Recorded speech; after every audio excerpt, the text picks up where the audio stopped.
How are we doing, everyone? Welcome back to the Shaun Attwood Channel. I'm Ron Swanson, and continuing with my camera issues, but we are live and we are here with Eric, and we're going to be delving into, I think, what is on a lot of people's worries: Greenland, Venezuela, Russia, the US, the decision making of Trump, where Russia stands. I think a lot of people are a little concerned with the state of the world, Eric. But thank you for being here. Introduce yourself to everyone if you can, first of all, and let us know a little bit about yourself. Thank you so much for having me. My name is Eric Matheny. I'm a criminal defense attorney from South Florida, also the host of Bob and Eric Save America. We've been on for about 6 years now. You find us on Spotify and Apple Podcasts. Part-time social commentator, just observer of things, and follow me on X at Eric M. Matheny.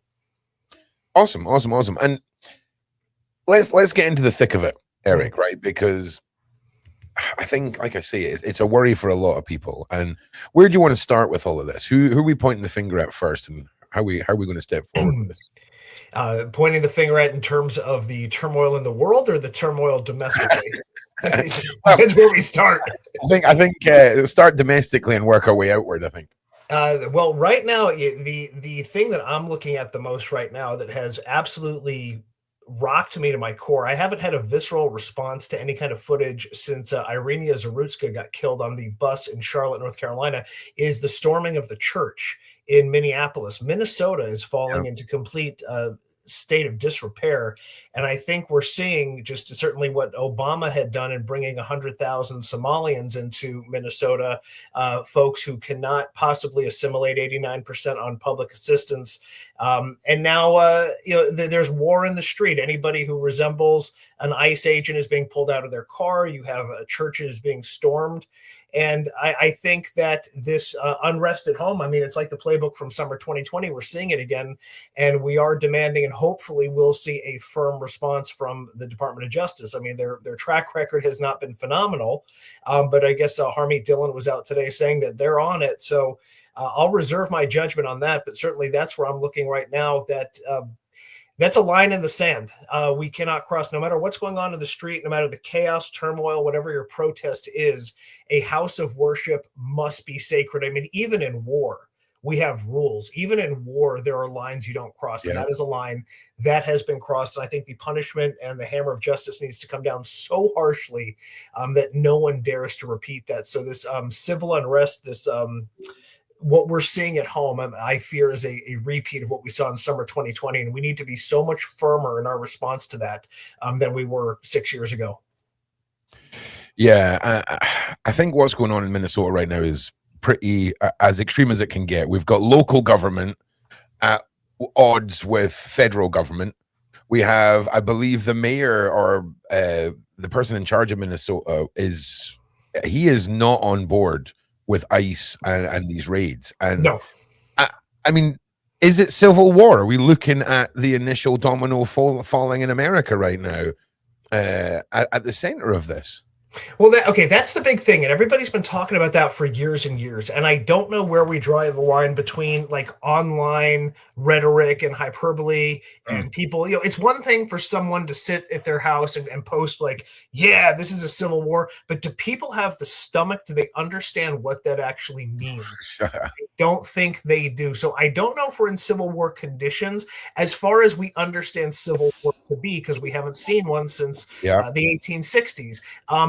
Things like this, unrest in various towns and states, state governments at odds with federal government, those are civil war-like conditions. But I think this being the modern age, and certainly warfare on a global stage is different. I think warfare on a domestic stage would be different as well. I don't think you're going to necessarily see the military out there clashing. I think you're going to see groups having skirmishes with each other, but the left pushing that envelope more and more and more, as they did in 2020, because frankly, they got away with it. Frankly, the media endorsed them. Congress, Nancy Pelosi literally took a knee to them and said, what you guys are doing is great. Kamala Harris endorsed a bail fund for people who were setting buildings on fire. They were told this was a corporate endorsed insurrection, and they were told that what they were doing was right, and there were very little consequences for that. And when the right had any semblance of that with January 6th, which I think is just laughable by the left standards, you had some grandmothers wandering wander around the Capitol,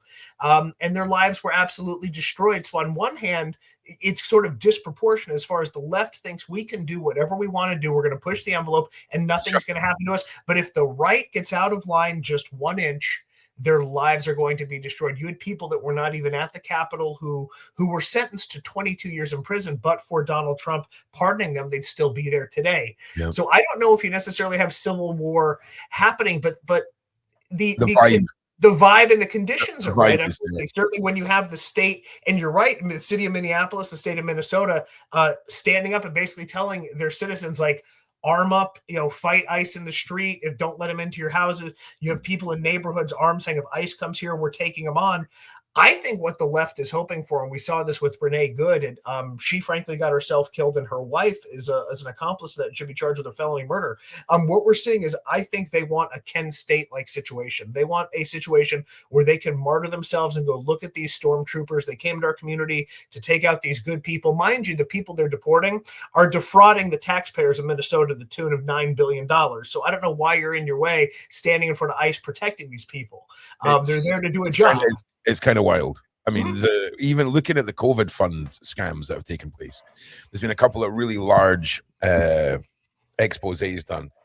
It's hundreds and millions, if not close to billions of dollars that America has not got to give, or not got to at least hand out for services that, that's not being used on it. It's obvious. But do you think that we're going to see this because I believe the left has this mindset that they don't even realize is like a dictatorial mindset. And there's questions now about whether or not we're going to see these individuals start wearing identifiable uniforms, because there was a clip on YouTube, it went viral a couple of days ago, of a member of ICE or a protester being knocked out because somebody was screaming Nazi at him, and then these ICE protesters have knocked him out, and then they picked him up, and then an ICE van pulls up and pulls him into the side of the van and all this stuff. But the main part of this was how do we know he's one of us? That was the main point that these individuals were saying. And it puts forward the argument, if we're going to start seeing these individuals uniform up.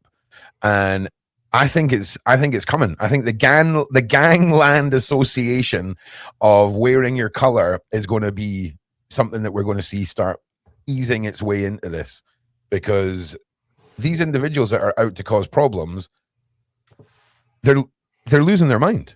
They're losing their mind. I mean, they are losing their mind, and it wouldn't surprise me to see like him having uniforms and I'm telling you, bro, wait for it. I'm telling you, it'll be an armband or a colored handkerchief or something.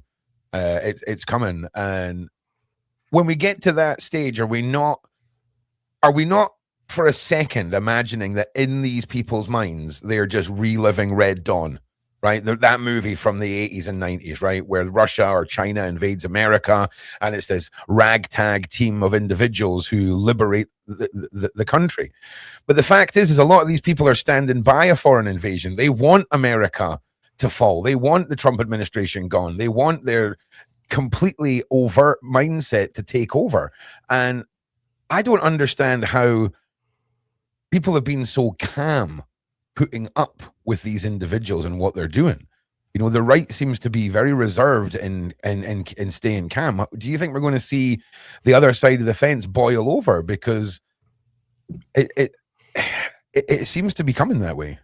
You don't want that to happen, because the people who are poised to boil over have been really calm for a long time. And I'll say we, because I'll put myself in that group.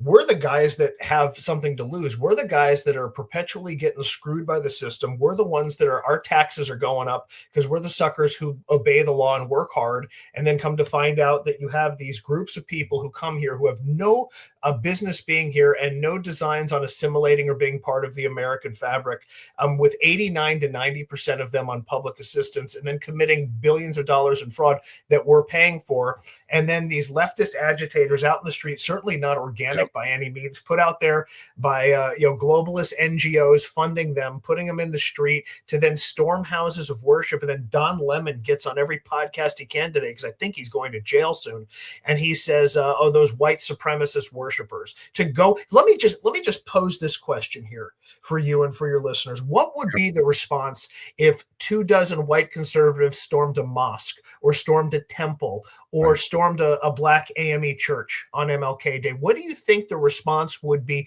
Would it be slow walking by the DOJ? Hey, we're looking into it. I think it would be like January 6th. If you remember January 6th, they were arresting people the very next day. The very next day they were making arrests. Now, like I said, Harmeet Dillon came out and said, we're there. We understand the outrage of the American people. Seeing a church being stormed is that's a bridge too far for the American people. And like I said, even in times of war, we have rules. But I think that the reaction and certainly the response we see from our federal government when it comes to Christians is sort of par for the course. Christians have been taking it on the chin for a very long time in this country. They've been second-class citizens. They've been made to feel like second-class citizens in their own country as we see more and more mass migration. Certainly Europe has had it worse than we've had it.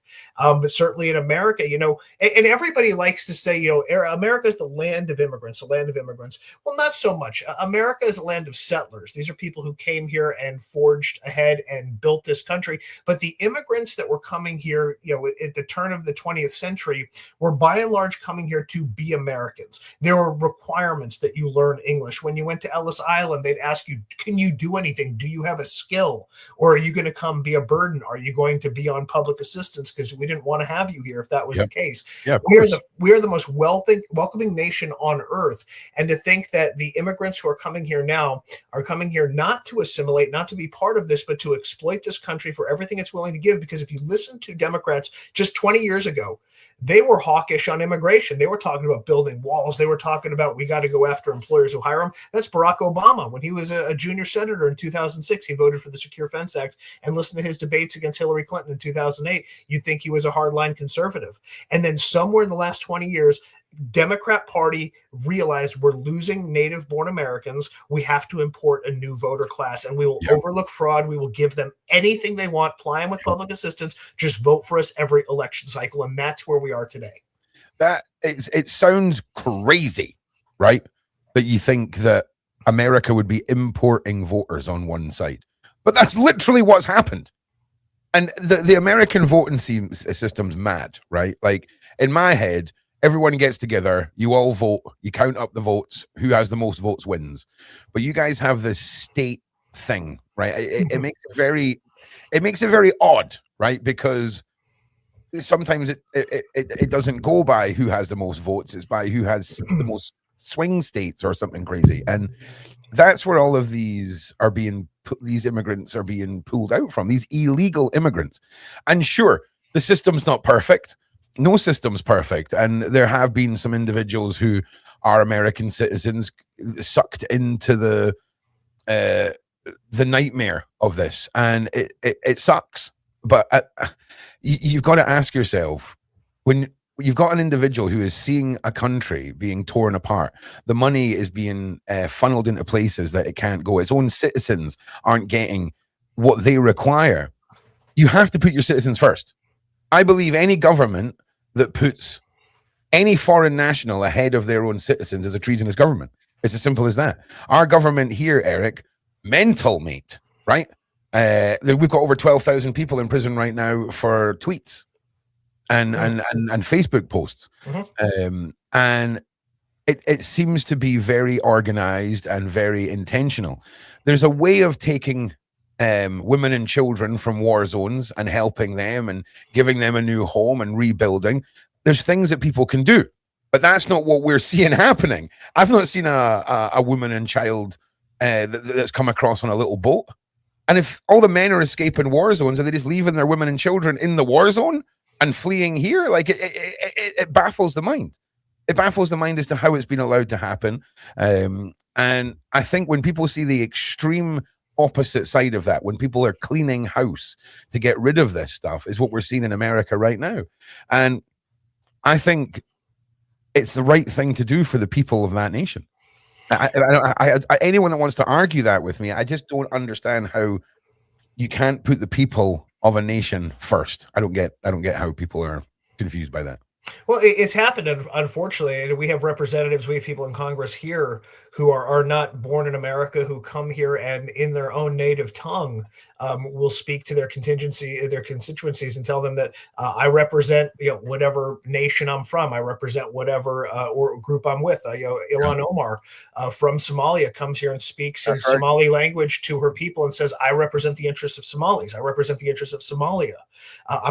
I don't represent Americans. So they come here and by and large, being elected by affluent liberal white women who like to post on their Facebook to show their friends how progressive, hey, look at the candidate I voted for, and voting these people in. And when you look at who's out there in Minnesota right now, it is these bored, affluent white women who, and I think boredom plays into it heavily. I see people out there kind of playing, live action Grand Theft Auto on the street. I think we have a nation that is profoundly mentally ill. Profoundly over-medicated, profoundly unhealthy with the food we're eating, and profoundly bored and unfulfilled.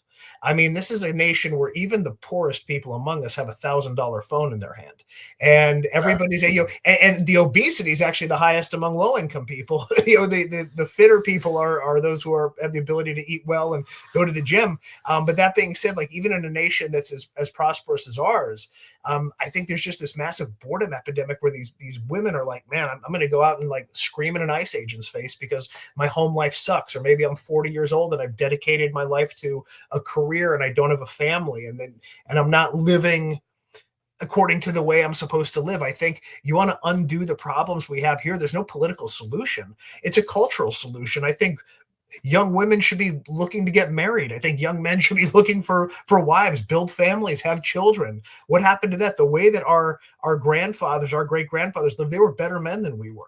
They lived better lives than we do, and we have all the indulgences of the future and none of the fulfillment. Everybody's bored, everybody's on medication, everybody's unhappy. And I think that is driving a lot of this unrest that we see. It doesn't matter what the cause is. I could flip a coin because today it's climate change. Tomorrow it's Palestine. It's just literally like flip the switch, change out the microchip. Here's what you're outraged about today. And sending these people to go storm a church. I mean, how screwy do you have to be to get up in the morning and say, I'm going to go storm a church today. I'm going to frighten children. I'm going to frighten parishioners who are worshiping because my belief is so righteous that I'm going to impart that upon them. I can't, no matter, and I'm opinionated as the next guy, but my God, like what drives people to do what they do, I think a lot of it is rooted in mental illness, loneliness, and just boredom. I think COVID being under lockdown awoke something in a lot of people, and it's just been simmering under the edge, and a lot of people are snapping. I really think that is a major part in what we're seeing around the world as well, especially with the Facebook power mums and everyone having an opinion on literally every woke moment that has happened in the last sort of 5 years. It's insane. Okay, so let's look outward a little bit now. There's been it's been a lot of spicy stuff that's gone on, Eric. Right? We've got Iran, we've got Greenland, we've got Russia, we've got the UK chiming in now, being like, hey, Trump. Listen, I'm not being funny, world. Okay, I'm insanely bored. Right? The world needs something going on right now. Okay, you can call me crazy if you want. Okay, I'm fully on board with all of the movie style rumors about that invasion of it was Yugoslavia. Is that right? Am I saying that right? Where did America just invade? Venezuela. Sorry, I'm absolutely atrocious with remembering bloody countries and people's names. Yeah. Like, the rumors of the 20 super soldiers that went in and wiped out an army, and the sonic weapons that created nosebleeds. Call it propaganda, call it whatever you want. If you tell me a more on-ball mission in the last 30 years that was like that mission that took place. They went in, they got the job done, and everyone seems to be quite happy about it back in his hometown of where he was a pretty hardcore dictator. Do you think that propaganda, that those stories were designed to make everyone fall into touch, or do you think that they were just nonsense? No, I don't, because where I live, so I live in South Florida. The city in which I live is about 50 to 52% South American, primarily Venezuelan. And let me tell you, like, I take my hat off to the Venezuelan community. They come here. They're really hardworking. A lot of them are business owners. A lot of them, the ones that got out, came with money, so a lot of them, can afford to live. They're not on public assistance. They'll speak Spanish among each other, but they speak English, and they're very good neighbors to have.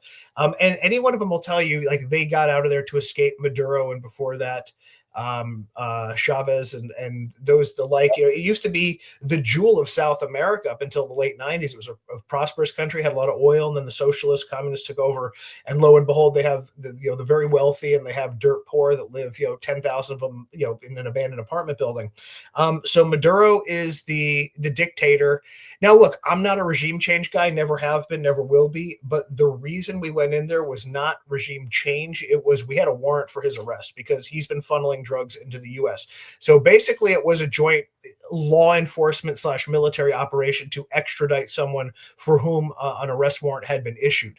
As far as like the tactical proficiency of how it was carried out, a lot of people compared it to the bin Laden raid, which was perfect, and obviously everybody stood behind that.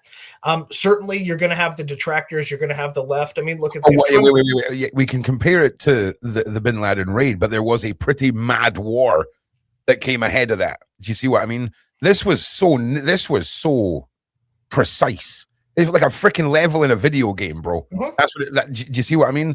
So, if this is the new era of America, where they're going in and hitting and making hitting their objective, like, I'm all for that over 2-year-long massacres of countries and soldiers and all of this. And people can have an opinion on it if they want to. But Greenland's the interesting one, right? Because, like, what the hell has Greenland ever done to anybody? Do you know what I mean? Like, they just sit there with their cute little houses and their beautiful landscape and quite a bit of snow, So what do you think is going to happen there? Because the world reaction is going to be real different if America goes and tries to put boots on ground in Greenland. I don't think that's going to happen. I think they're going to make an offer. I don't think, because remember, Greenland is, they're part of Denmark. They're part of the Kingdom of Denmark. And Greenland, I mean, look, there's 60,000 people who live there. They're all situated in the south. As far as the island nation goes, when you go to the north, I mean, strategically, it's on the Arctic Circle. If we had to act militarily again, and people talk about Russia, I don't think we're ever going to have a war with Russia. Russia's not a military threat to the U.S. Russia doesn't have the capability to hit the U.S. Russia doesn't have an economy. There's really no interest in Russia. I've been very standoffish between Russia and Ukraine. You guys sort it out. We have no dog in that fight. But as far as protecting American interests and certainly securing peace in our hemisphere, I understand the military advantages of having a presence in Greenland. Now, no one was talking about Greenland a year ago. No one was talking about Greenland 2 years ago. We haven't talked about Greenland probably in the last 100 years, but now it's on the radar. It's something that Trump's got his eye on, and whatever Trump is going to do, the left is going to fight him. If Trump said, I'm curing cancer tomorrow, they would be out in the street going, cancer has a right to exist. Right. They would do that. Listen, I'll be honest with you.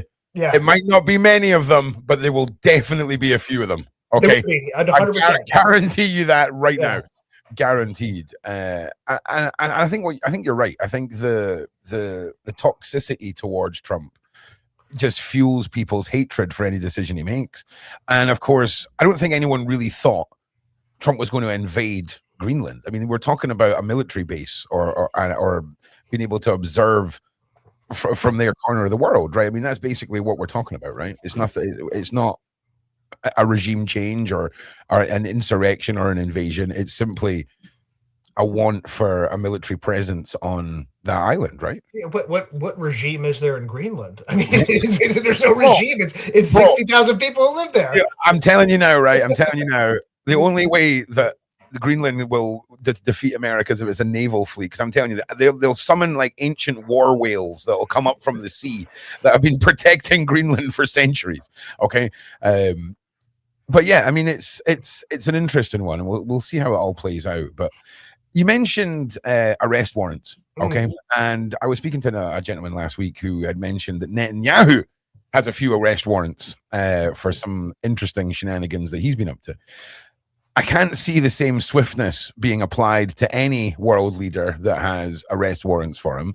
Do you think that that is a clear sign of a double standard, shall we say, picking and choosing who to issue these to?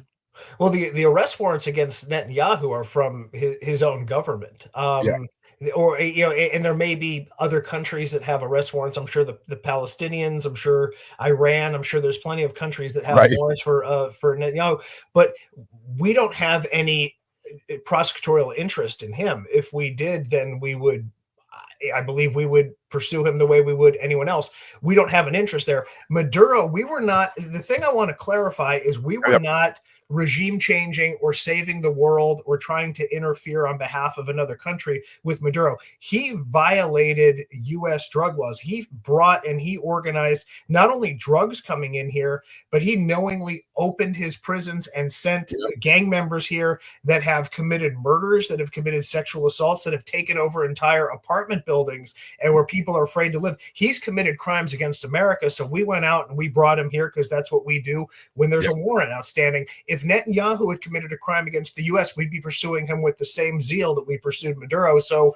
that's up to the native country. If another country wants to go try to extradite Netanyahu, be my guest. But he, as far as I know, the DOJ has no interest in him. He's committed no crimes against America. Right. And do you think it's sort of interesting the way that the protests against Trump's actions, they kind of forget about the convicted monsters that were imported and all of the narcotics? And I mean, where does it stop with these people, do you think? I mean, where does it stop? None of that matters to them. They don't matter. They will look. They sat by and they watched a poor girl get stabbed to death on a bus. An immigrant, mind you. This is supposed to be the party that stands up for immigrants. She was an immigrant. She was a Ukrainian immigrant. She sat down on a bus and was murdered by a repeat felon who was let out of jail time and time again because of liberal soft on crime policies.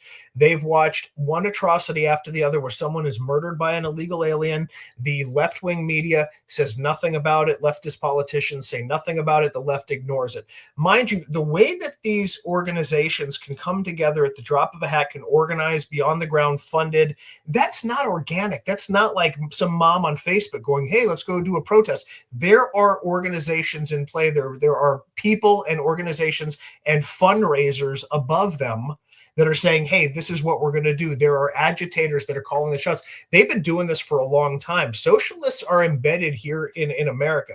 There are cells that are operating no different than ISIS and Al-Qaeda cells operate in other countries.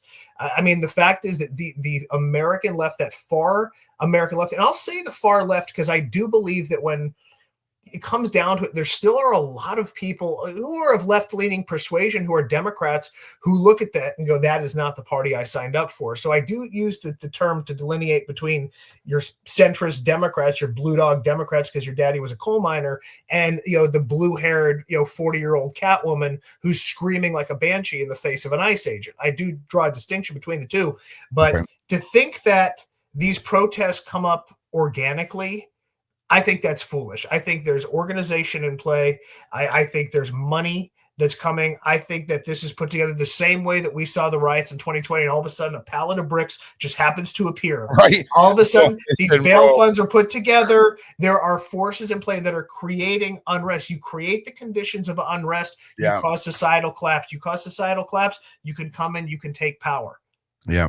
Well, it's interesting you say that because that's been my take on what's going on in my country with these digital IDs. There's mass importation of a non-assimilating culture, shall we say. And I'm expecting, because the only way the IDs are going to work, Eric, right, the digital IDs are going to work is if we are put in a position where we're begging for them. The British government is very clever at making us ask for the things that we've been screaming out that we don't want. When the 7-Eleven bus bombing happened, there was a woman famously quoted that we have to give up our liberties for freedom. Like, that's the same word. Your liberties are your freedom. Like, it's insane how brainwashed people can be. And somebody had just said people can't think for themselves. And I think that isn't our problem. I think people are so dependent on being handed how they should think. And they get so locked in echo chambers on that one opinion that it seems like open discussion and debate is lost now.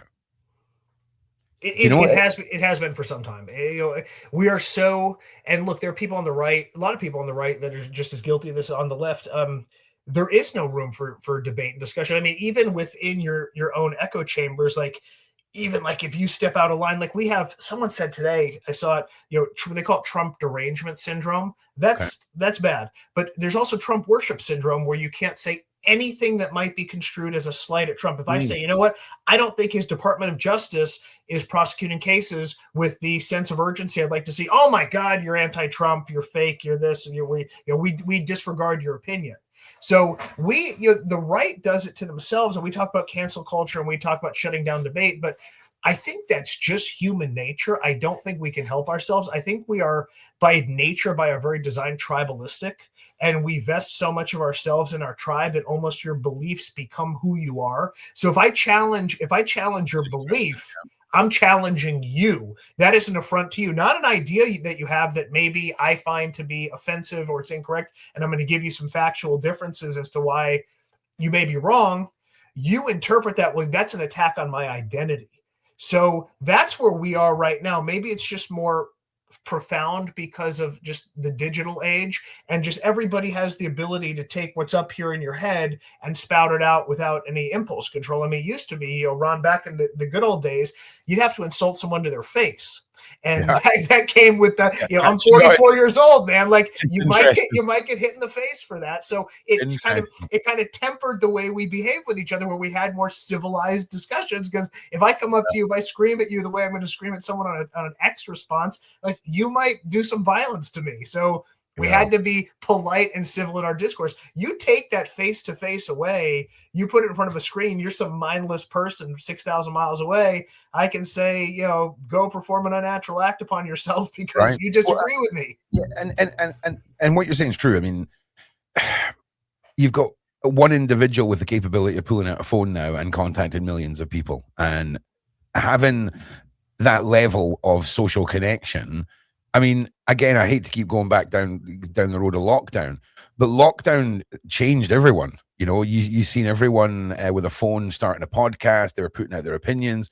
They grew their own little communities, and having this two sides. Personally, I believe in humanity. I believe in people, and if you're not integrating with the tribal structure of your town, city, country, people are going to push back. And people have to understand that if this was 200, 300, 400, 100 years ago, right, things would be getting handled real different, and civilized society has created problems by, in your country, it's mass importation for votes. In my country, it's mass importation because the only thing I can put it down to, Eric, is they want us to boil over. They want the British people to be seen as some sort of insane, Nazi-minded crazy folk, when we're not. We just don't want our children to be abused, and we don't want our women living in fear, and we don't want our society and our way of life broken down. There's close to 100 Sharia courts in the UK, bro. The hell Sharia law got to do with British law? Nothing. If you come to the UK and you're a woman, okay, regardless of your religion, I believe you should have the same rights as every woman in the UK whose suffragettes unalived themselves for women's rights in this country. I believe your religion should have nothing to do with the laws you're governed by in the UK. You should have the same rights as everyone else. It's disgusting in my eyes. It's barbaric, and it's taken steps back over decades of progress that society. I mean, look, Britain in the Dark Ages, mate, but medieval times, the Crusades and that, bit of a mad country. We did some spicy things, but I'm telling you, it's only justifiable when you add a government that is treasonous, and that's all it is to me, is treason. And I believe that the previous government in the US, if they were mass importing individuals, but mass outport, they were, I mean, freaking Obama deported more people than anyone. He did. And where were the protests? Not Where one. right, because it was the other, I imagine, and I'm just speculating here, they probably weren't his voters, Eric, that he was deporting, right? And it's quite coincidental that everyone that got brought in did vote. That is like Scooby-Doo level of evil villain stuff. I know what we'll do, Eric. We'll deport all of his voters and we'll bring in some new. I mean, that what is that? You know? It's what we're seeing, and I see here, and a lot of Americans, we watch what's going on in UK, and our hearts go out to you, man. I feel for you. I watch it, and I've only been to the UK once, and I feel like, God, such a sense of patriotism for you guys, and watching what happened, like. Everybody here in America, like, oh, you're on stolen land. Like the Muslim world has no historical stake in the British Isles. As America, just be like, hell yeah, okay. Well, I never stole it. Okay. Know the difference between stolen and conquered. And I tell people this all the time, and I'm a student of history. History is the story of humans generally being bad to others. Correct. And conquest, it's the story of conquest. And you know what? When you go into Minnesota and this is the ancestral lands of so-and-so. Well, before that, it was the ancestral lands of so-and-so and so-and-so who took it from so-and-so. They were killing each other for thousands of years and taking and enslaving each other on the North American continent before the first Europeans ever even showed up. And just to be clear, Eric, that all sounds like it sucked a lot. And I'm glad that you and I had nothing to do with that. Okay. It was so long ago, Eric, right?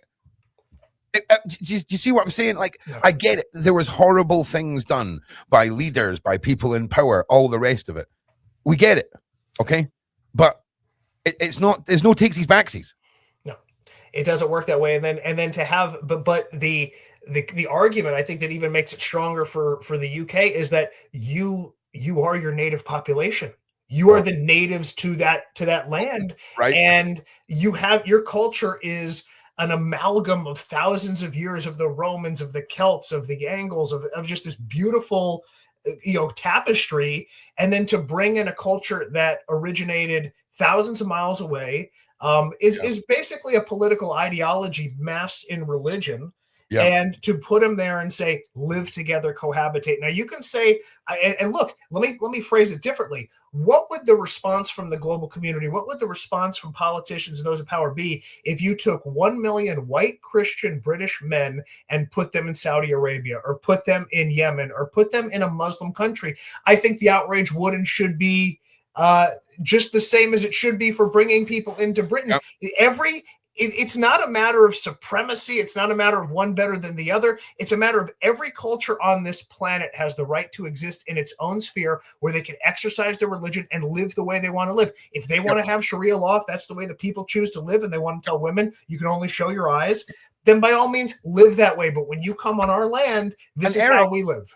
There's like 50 countries you can do that in. Right. Yeah. The United Arab Emirates, right? The progressive side of the modern side of that faith, shall we say, right? They have banned all of their university students coming to the UK now because the UK has been declared the #1 spot in the world for radicalizing young Muslims into extreme Islam and turning them into terror monsters. That is where I'm living now. I'm living in it, bro. The #1 place, not Afghanistan, the UK, right? I'm in Scotland. Big shout out to Andrew as well in the side chat here. He's from Wales, right? We're just kind of in this. Wales, Ireland, and Scotland. We're just kind of, we get dragged along with what goes on down south with the decision makers. And history is dirty and messy. We didn't become civil until recently. We're the weird part of humanity, the civil part. Like, up until this point, we were savages. Even the more progressive parts of history, savage. Mm-hmm. Like, we have the Tower of London. It's a tourist site. Too many people were locked in there and just left to die. Yeah. But here, pay some money, go up and see it. Yeah. We never kind of get away from it all. That's the reason why so many people watch hours and hours of true crime about the deadliest neighbors, romance gone wrong. We love it, okay? Because it's baked into us. Here's another reason why, Eric, right? Who teaches a 5-year-old to be a sneaky little son of a gun when they're told, don't take a cookie out the jar? As soon as their mum's out the room, some tactical espionage is built into us as a toddler. As soon as mum goes, I'm getting in that jar. Who taught us that? No one. It's just in us, okay? And I think too many people put too much faith on this romanticized human stage that we're in, where we're all meant to be this developed, peaceful culture. And that works when what we have isn't destroyed or taken from us. And life should be getting better for all of us, and it just seems to get worse and worse and worse. I keep saying this to my mom. My mom raised me and my brother, single mom. She made that look easy, right? She made it look easy. And it ain't like that now. And there's just a lot of scared people. And America, you have the ability to at least defend and stand your ground if, you know, God ever forbid, martial law rolls out or anything crazy kicks off. Well, I'll tell you, and we we owe that to Britain, because when we broke away, we're like, we're not letting that happen again. Yeah, so we our Second Amendment, I mean, that is sacrosanct here in America, and it's funny. A lot of people were saying, like, because, you know, every state has different gun laws. Every state has kind of their own interpretation of the Second Amendment, where you have states up in the more progressive states. You know, New York, my God, you have to apply for a gun, and God forbid you use one in self-defense, you go to prison. Where I live in Florida, where it's pretty much like the Wild West here. I mean, you can open carry, no one's coming for your guns. But everyone was saying if they had tried that in a Southern church, if a group had ambushed a Southern church. Woo! Somebody on YouTube, can you recreate it with paintball guns? Right, just for educational purposes, because I just want to say to everyone, I say this to everybody, and it is obviously a bit of a joke, right? But you got to remember, anyone who wants to mess with America, at some point, Texas is just going to lose its mind, okay? And once Texas loses its mind, it's kind of over at that point. Well, it really is. Don't write off Florida. Florida's just Florida too. Texas. It's like warning to anyone who invades America: don't enter in from the south. Okay, don't do that. That is the last. That's the final boss in the taking over of America. It is. Hell yeah, take the long way in, bro. 100%. Okay, look, let's get back on track, because the global state is pretty scary. Like take us back to what you think is going to come next with Greenland, with freaking everything that's going on in Israel, the state of America. Like round us off with this, Eric. Well, I don't think Greenland is going to be anything military. I think Trump is going to try to make a deal. I think he's going to try to make a financial deal, an arrangement where he pays the people some kind of a, I guess you could call it like an eminent domain type thing. And we have that here, where the government pays you fair market value. Obviously, we have no eminent domain rights to a foreign nation, but he's going to work it out with some kind of deal. Trump knows what Trump wants. He's spoken about it enough times to know that this is something that's very much fixated in his mind. Trump does fixate on things, and when he has something he wants to do, by and large, the guy gets it done. I don't think there's no military risk to having Germany said, like, we sent 15 troops over. Like, hey, come on, guys! Like, they took them home. Yeah, it's like, we're not going to get into some European skirmish. Yeah, listen, man. Yeah. If it's those American super soldiers, okay, one of them can take out like 35,000 soldiers each, and that's before he's put his pants on in the morning. So 15 of them. That's some firepower. That's some firepower. Well, that's how they got Maduro, man. They just sent in our Delta Force. So they sent in probably 24 guys, and they just took out all the guards, got the guy. In the time it takes you to microwave a pizza, like they had him out of there. I like to think instead of them being the super soldiers that we imagine, they're just really flamboyant and sassy, and no one takes them seriously. And that's why they're so good at their job. Like, we're here, and then they just unload. Do you know what I'm saying? I'm telling you, that's why they got to keep it undercover, man. There you go. I'm telling you, bro. But again, I never thought that Greenland was going to be a war zone or anything like that. There's definitely going to be an agreement that will come. Like Trump could go and make, you could pay off the mortgages of every single person in that entire country.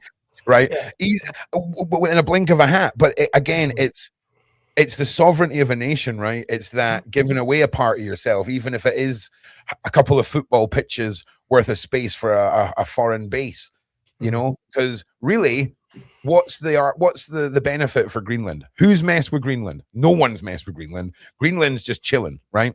So it has to be on their terms, right? I mean, it really, really does. And I hope they come to some agreement, because something's going on in the world, because the world's mad, and all I see is my government doing the opposite of your government. Okay, we're importing people, you're exporting people. We seem to be making mad statements about foreign countries, whereas America seems to be stopping the drugs and all the stuff that foreign governments are pushing into their country. It's odd. I don't know what's going on. It's very unsettling in my region of the world. I don't know what's more scary, a proactive Trump or a less than proactive Starmer. We both have terrifying outcomes. Well, but at least one's fun to watch over the other, I'll be honest. Trump, look, we went through in the 4 years that Biden was here. I mean, we saw 60 to 100,000 coming through at the border every month. We are at the 8th month in a row of 0 illegal border crossings. That was the primary issue that won Trump the 2024 election.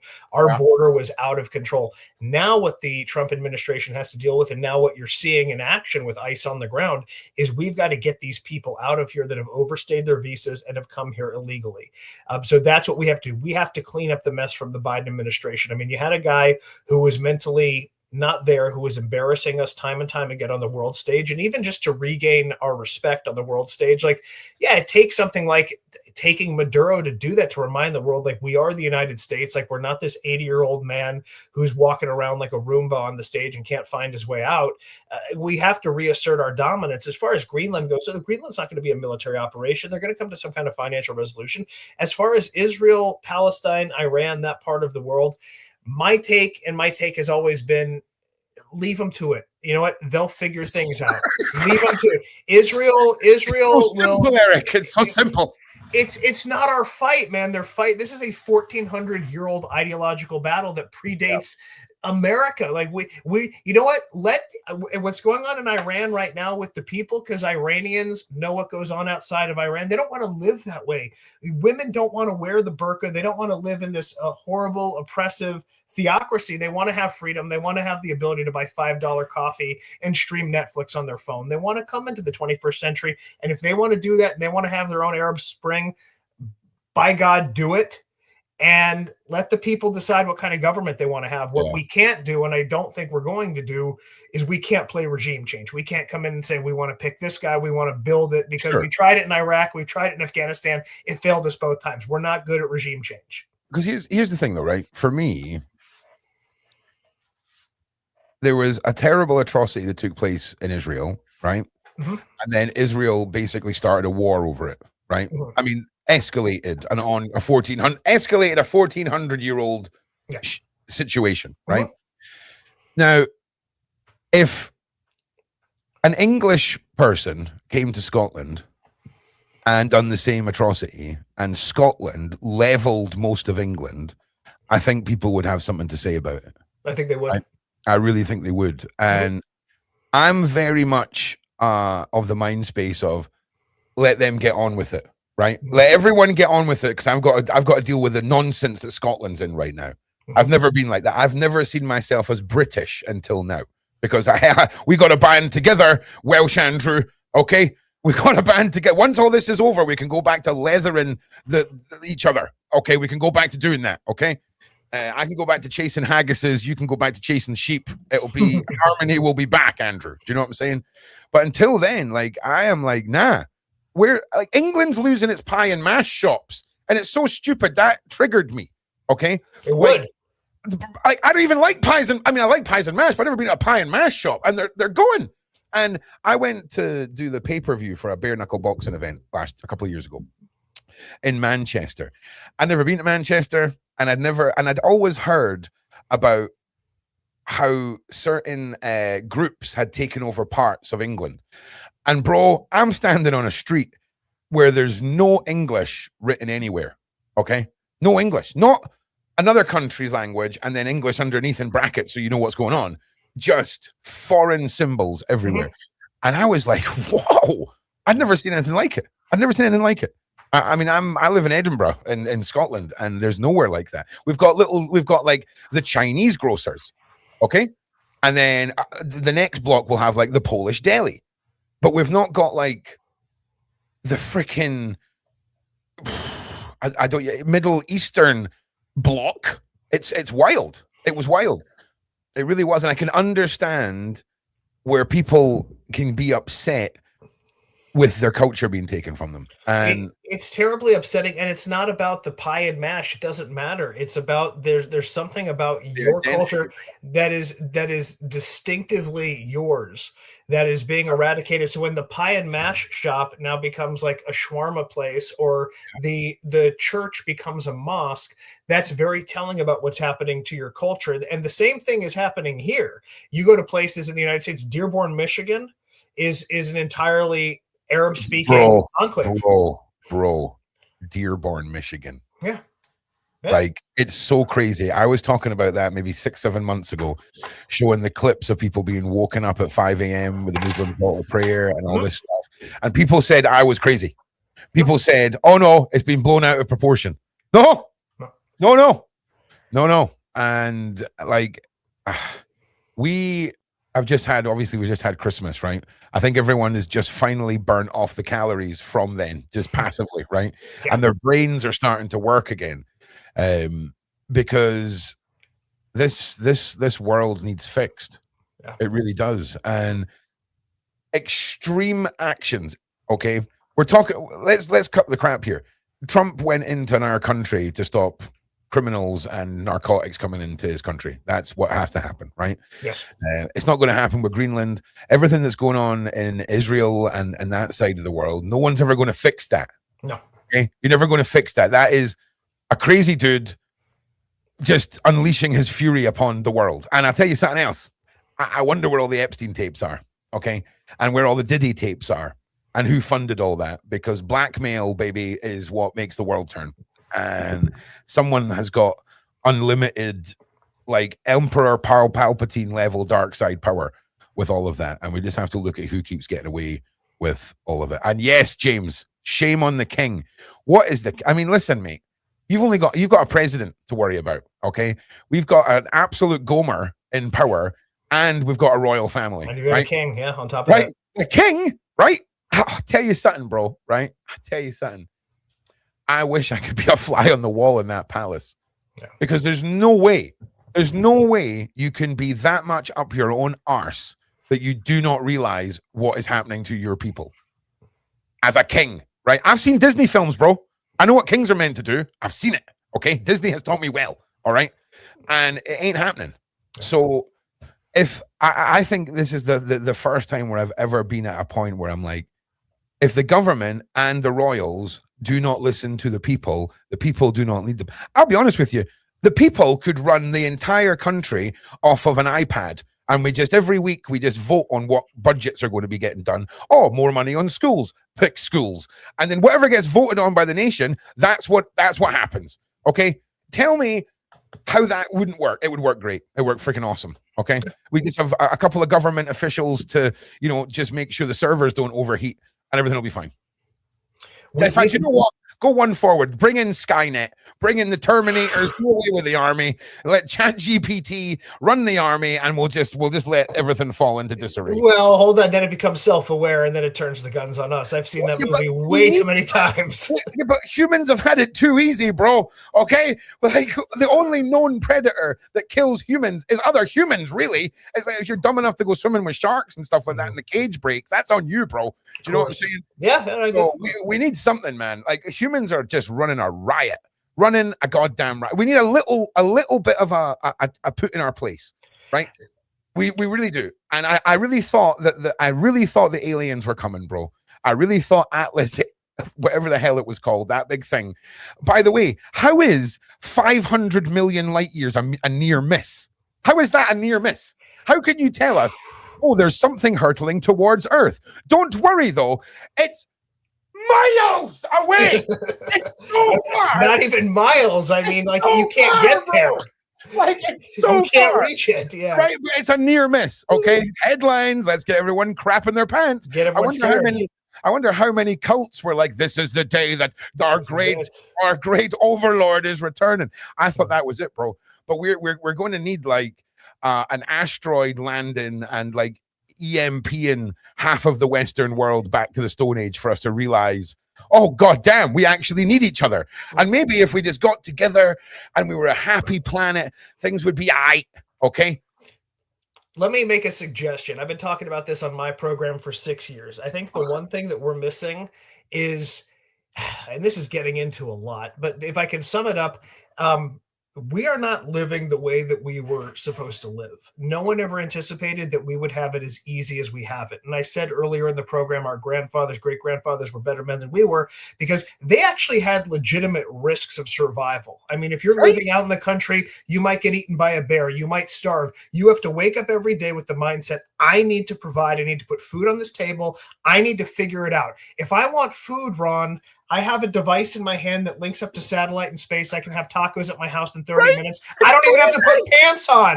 I can do it in my undies. Ron, we're not supposed to live like that. We're not using the caveman brain. Bro, I had the exact same thought process the other day, right? I'm sitting here and I'm like, what do I actually need to leave the house for? Right? I can order all my I could even get really healthy stuff delivered. I can go on the fancy supermarket and some poor son of a bitch will have to go in there and hand pick it all and then deliver it on a bike to me. So I don't have to leave there. You know, like I get all my entertainment here. It is mad. Do you remember WALL-E, that movie by Disney, WALL-E? I remember it, yeah.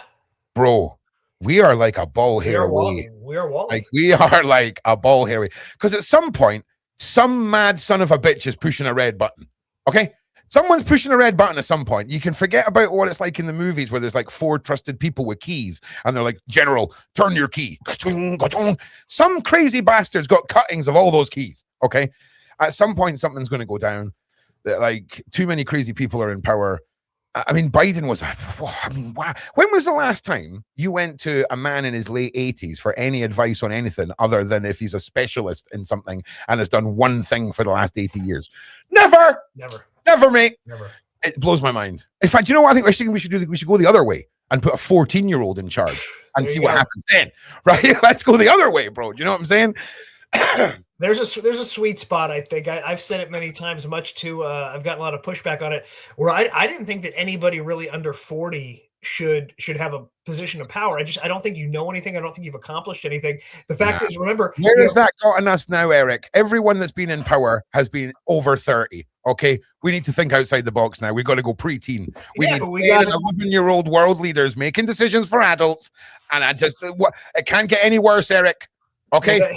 There's no way. So we got AOC. We got AOC here. She was 27, 28 years old. She was a bartender. Too old, mates. Too old.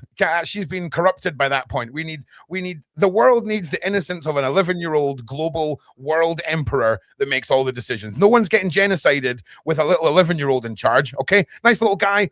We'll call him Peter. Little Pete. Okay. Little Pete. What are we going to do now? World peace. Sound. Brilliant. Done. Exactly. Like the last emperor. It's so simple, Eric. It's so simple, right? Exactly. But what about the fact that there's like 9 billion of us and we've just banged ourselves past the revolution? Because here's the thing. Imagine everyone in your state got together to change the color of the lines on the road, but the lines on the road won't change color till you all agree. How long till the lines change color? Never, right? Never. So have we just banged ourselves past being able to agree collectively on anything? Because there's way too, there's wads of us, bro. There's wads of us.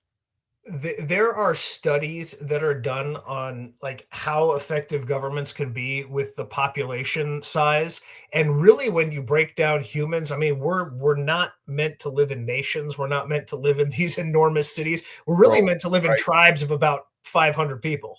Yeah. Yeah, honestly, I think if we could just go back in time and catch one of those real pioneer cowboys and just bring him to the future and be like, that's what you lost 19 members of your family on that wagon for. I don't think he'd bother. I really don't think he'd bother. I think that was peak humanity right there. Bro, I'll be honest with you.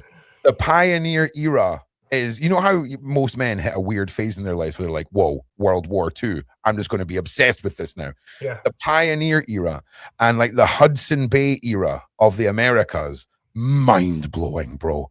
Mind-blowing. Do you know how many buffalo died? Most of them. Most all Most of them, and bro. not even for good reason, Bro. just for sport. Bro, they'd lived there for thousands of years in harmony with the native people of those lands. Yeah. The white man comes along and goes, that looks warm. Let's kill all of them. It's mind-blowing. Do you know, I often make the joke as well, if I became a billionaire, I would just breed lions for billionaires to shoot, just so that the 4 live lions that are left in the wild can actually live a life. Okay? I don't want lions to be shot, but we're going to kill them all because that's what we do here. Do you know what I'm saying? It's crazy. That's what we do. What exactly. we do, bro. I'm not proud of it, just to be clear. I'm not proud of it at all. But we have a pretty good track record, humanity, for being a bit mad. Even the most tribal of tribe people. Look how they treated the other tribes. Oh, yeah.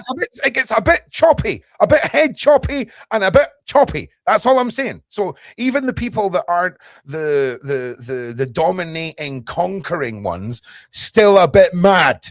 Okay, localized madness instead of global madness. Well, but remember that, you know, in any tribe, even in the absence of an enemy, they'll just fight each other. So you know, right. When the Vikings weren't conquering, they were fighting other Vikings. Right. Yeah. That's honestly, man. I would love to see what would happen is if we just gave all the Vikings PlayStations and be like, okay, so you're bored. Just play some FIFA. Just do something. You don't have to rape and pillage. Okay, that is not the default for things to do. You know what I mean? Yeah, the history it's crazy. And the civil world, to me, we're the oddity. We're the weird part of humanity. Mm-hmm. And I'm here for it. Don't get me wrong. I am here for civilized society. But when governments start messing with stuff because of the agendas of the 1%, when countries seem to be used to fuel this madness that goes against the word of its own people. I've seen it with Blair and the weapons of mass destruction. I've seen it for as long as I can remember with our governments. I mean, we went through a period where I'm pretty sure we had like 4 prime ministers, no one elected because people kept walking out of their job. Mad! It's bonkers. And now we've got this absolutely super cool leader, by the way, who I'm not going to say anything about that can put me in jail because you're a swell guy, Stalmer. Super good decision maker. Just the most treasonous acts. Yeah, the most treasonous acts. That's the one thing that we here in America just can't wrap our heads around, is that you could go on Facebook and say, like, I want to preserve British culture, and like you'll go to prison for 2 years for that. We just can't comprehend that. Our very American centric First Amendment mind. Well, like, we cannot comprehend that. You've got it wrong. Okay, I could go and call the king all the names under the sun. I could go and call Stalmer all the names under the sun, but if I was to call an illegal immigrant anything under the sun, straight to jail. Then you're done. Yeah, straight to jail. Yeah. Okay, white on white crime, that still flies. You're good. Okay, that still flies here. Okay, that still flies. But you know, there is definitely a 2-tiered system. And again, if this was women and children having stones thrown at them in the streets of Britain because they look different and they're from another country, I would be on the opposite side. Of course. Okay. But Poland took in 2 million women and children from the Ukraine. 2 million. Everything worked out fine. Mm-hmm. Women and children. Do you know what I'm saying? We have got to stop being so stupid to think that other nations' faiths and cultures don't want to destroy and take over what we've got. If you don't believe that, do some history. Like, go watch something. Go watch it. Like, subscribe to Discovery and learn some stuff. Because there's a clear plan playing out here. And I don't know if it's these sides have gained access to blackmail material for powerful people that are connected to my government, and now we're seeing the ballless, spineless morons play out what's happening. That would make sense to me. The prime minister's a weirdo. There's some footage of him somewhere doing something, and he is willing to give away everything we have to save his own ass. I can believe that because history kind of shows us the poor decision makings of selfish individuals. And it's driving me mad because I know what's coming. And it's going to start with the Irish, because I'm telling you now, they're getting a bit spicy. And like once the Irish ping that first domino, right, the English are going to lose their shit, right? They're going to be like, we should have pinged the first domino. We should have pinged the first domino, and it's going to go mad. And then basically Wales and Scotland are going to go, right, let's just play this cool, right? Let's see if we can nip in at the end, right, and win this, okay? But we'll wait and see what happens. You know what I'm saying? Because England's going to kick off. England's going to kick off. It's going to go mad. And people with big brains have estimated just in England a casualty rate of 30,000 people minimum a year from the projections are for the next 18 months, you know, and I mean, it sounds horrible, right? It does, but you know, you're a culture at your breaking point. I mean, you were told like this is going to enrich our society. This is going to make everybody safer and stronger. This is going to make us. Diversity is our strength, and we've come to learn that diversity is not a strength. A unity is strength. Shared culture, shared values are a strength. Yep, correct. And but that can be very diverse. My whole country's been diverse my whole life. There's people that have been here for 3-4 generations that are going, what the hell is going on here? Like, what is going on with this? Like, it's insane. And the problem is people have been kidding themselves about this civil nature for a long time. And that's what we're going to see manifest, because for centuries we have bled and fought for our countries, our families, religions, cultures. That's what's deep rooted into us. And the cultures that are coming here, it's deep rooted into them. It is. But man, have we had a cushy. We've had it. The UK has had it cushy. Like, we've had it easy, bro. Like, we have had no fear. No one's invading us. No one's dropping bombs on us. It's been pretty smooth sailing. We've went in and kicked a lot of ass in places, but no one's, you know, it's never really touched us. So we're due some madness, bro. We're due it. It's it's in the post. And this is going to sound crazy. I honestly suggest everyone finds somewhere locally that does professional classes in self-defense against knives, against things like metal bars, against planks of wood, because that's what you're going to see. You're going to see kitchen knives and horrible things like this. And a little bit of training, I think, preparedness. Look upon it as the survival version of putting a spare tire in your car. We've all got a spare tire. No one questions why we do that. I think everyone could do with a little bit of real Krav Maga style self-defense training, because things are going to get ugly. People are getting stabbed all over the place, mate. Well, that's okay. You're speaking for your country. In our country, we carry guns. We carry guns. All right, Eric, we get it, bro. Okay, we get it. All right. Yeah. See, that's an art. Like, you need to learn as well what you can have in the UK and legally own. You know, it's kind of crazy where we're at. I believe that we should just legalize pepper spray and bring out really, really deadly tasers that only women are allowed to own, and it would see a dramatic shift in things overnight. Absolutely. I think about that. And I wanted to comment on something, Ron. Like, here we're speaking. I'm in Florida. You're in Scotland. And you and I share more common culture than the people that are coming into your country. And we don't even live in the same country. You want to know how crazy, how much culture we share? The first 2 years of my life were spent in Florida. Yeah. Right. My family, I've got my dad's just recently moved back to Florida. Like, I've got deep roots in Florida. It's mental. Okay, like, why does Disney own most of it? Who knows? But it doesn't matter. That's a whole story. Why do some parts of Orlando have sand instead of pavements at the side? I don't know, but that's just America. Do you know what I'm saying? Hell yeah, America.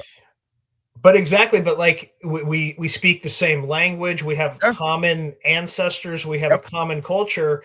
So we have more in common than you do with people that are coming into your country that have no grounding in the culture. Right. And we talked earlier in the show, you're talking about the United Arab Emirates, talking about you know, those countries.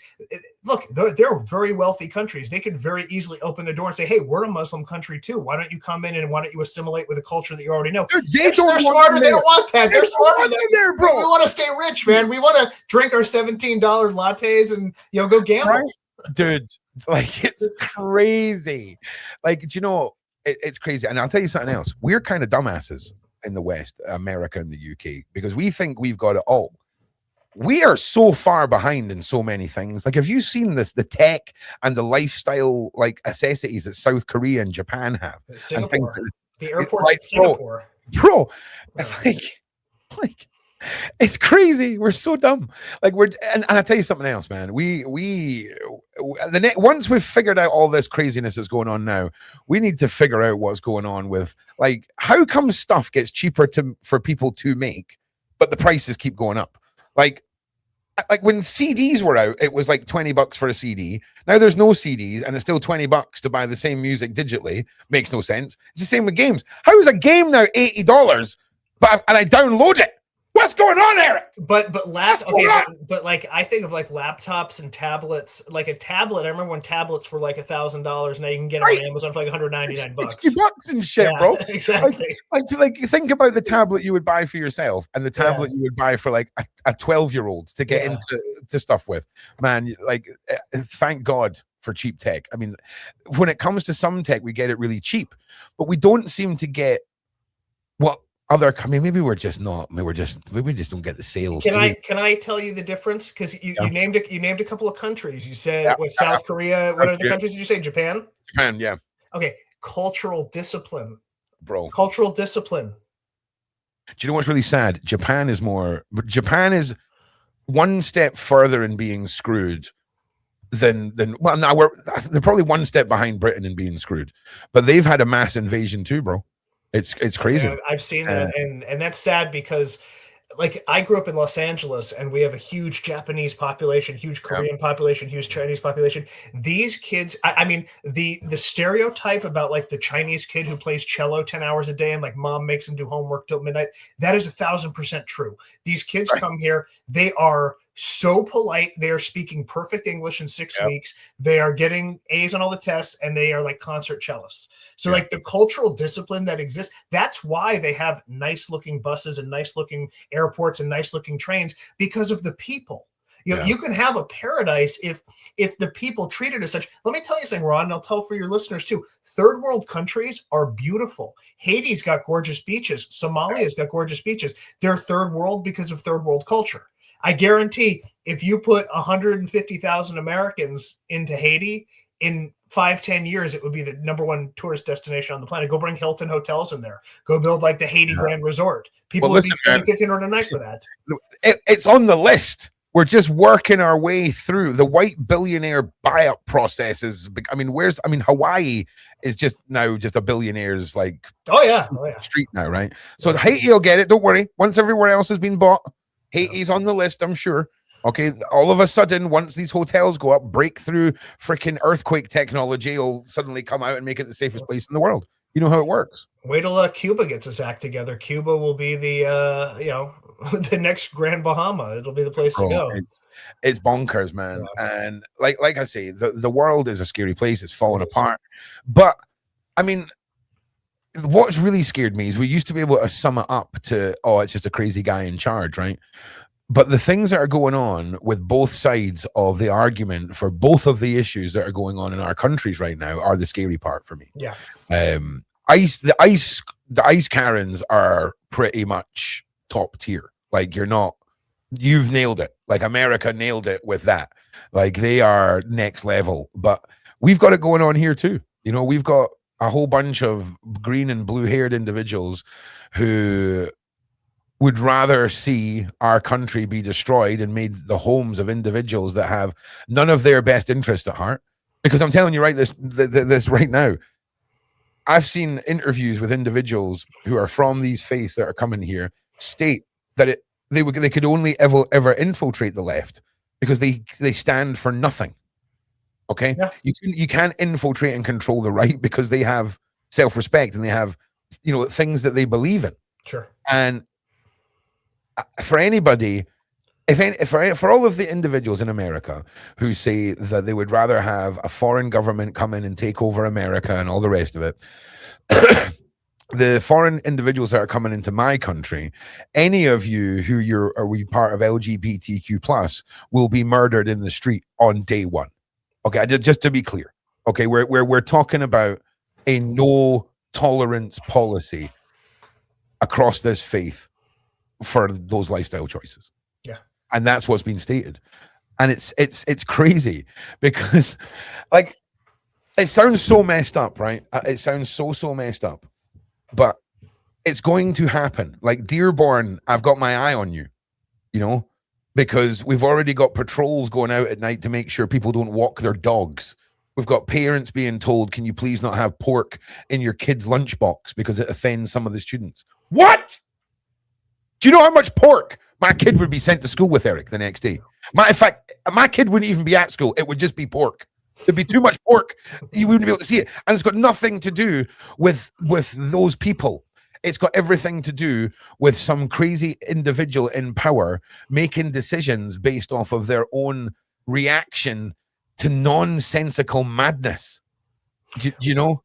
Well, but it keeps them in power, and that's look, I couldn't even begin to speculate on the reasons for mass migration in Europe. I think it more has to do with destabilizing and ultimately creating a one world government.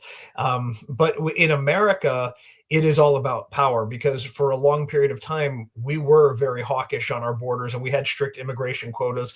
And then sometime, in my lifetime, they figured out, like, hey, we can turn these people into voters. We can take them, we can ply them with public assistance. You never have to get a job. We're going to give you an EBT card. We're going to give you a phone. We're going to pay your rent for you. And, oh, by the way, you and your cousins can start a fraudulent daycare, and I'll pay you $4 million in grants. It's interesting because it's almost like life's got twice as expensive for the rest of us, right? It's almost like we're paying double. Are you telling me that we're somehow paying for these people, Eric? Because I'm just saying it seems like the whole economy, the global economy, everything just seems to be planned out to further chokehold the people who are citizens of these lands. Nothing's getting better here. Nothing's getting better for you guys. You know what I'm saying? Ask an Australian how much a lettuce is, bro. Do you know how much a lettuce is in Australia? You don't want to know. That's how much. Okay. You think you got it bad with the egg prices in America? Go and buy an iceberg lettuce in frickin' the Gold Coast. Mad. Yeah, exactly. Exactly. You're exactly right. That's things are getting more expensive here, and people are paying more. And granted, it's gotten a lot better. The inflation under Biden was almost at 9%. It's come down a lot. The Dow is at the highest it's been. But again, that's not a reflection of how people are doing on Main Street, how people are doing on Wall Street. But that being said, it's infuriating because we get into tax season and we realize, just when we look at how much we owe the government, and our income tax system, we are just taxed. We're skinned alive financially. We are paying for that fraud. I mean, the fraud is coming from federal grants. And where does the federal government get its money? From us. Yeah, 100%. It's crazy. And whoever thought we would all regret in the UK coming off the gold standard, right? And I'm pretty sure in America too, right? Have you seen any problems since your money became worthless, Eric? Have you noticed any problems over the last few decades that seem to have actually manifested? Because I'm thinking, right, when the government was responsible for all that gold that our money was meant to have an attachment to, I felt like they kind of listened a little bit. We were in an era of people paying attention for some reason. Exactly. And then we all just decided to go, actually, do you know what we'll do? We'll just make pretend money and just throw caution to the wind. Exactly. You nailed it.